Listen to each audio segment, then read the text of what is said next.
সুধী দর্শক, আমরা দেখতে পাচ্ছেন শাহজাদপুর উপজেলার অন্তর্বর্তী চরবলদুর গ্রাম একটি অন্যতম গ্রাম, যে গ্রামের শিক্ষার হার অনেক বেশি।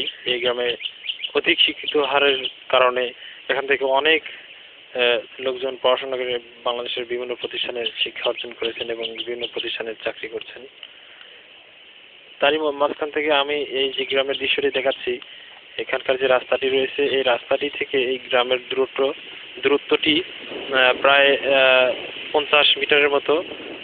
বর্ষাকালে এখানে যখন পানি আসে তখন গ্রামবাসী অনেক কষ্ট করে এই রাস্তা থেকে তাদের বাড়িতে পৌঁছান। এবং এখানে দেখতে পাচ্ছি যে একটি সাঁকো রয়েছে, সামনে একটি সাঁকো রয়েছে, সেই সাঁকোটি দিয়ে অনেক কষ্ট করে এই বর্ষার সময় ওনারা বাড়িতে পার হন। গ্রামের যে মেম্বার রয়েছেন তিনি উপজেলাতে অনেক রিপোর্ট দিয়েছেন, অনেক অভিযোগ করেছেন, কিন্তু অভিযোগ করেও কাজ হয়নি। এখন পর্যন্ত গ্রামের এই রাস্তা থেকে বাড়ি পর্যন্ত কোনো রাস্তা নির্মাণ করার কোনো প্রকল্পই হাতে নেওয়া হয়নি।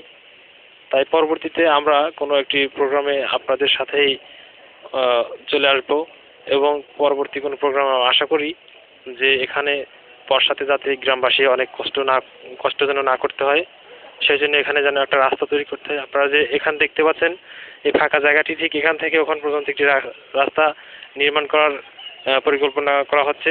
গ্রামবাসী অনেক আশা করে আছেন যে এখান দিয়ে একটি রাস্তা তৈরি করা হলে ওনারা বর্ষাকালে এই রাস্তা থেকে বাড়িতে যেতে পারবেন খুব অনায়াসেই।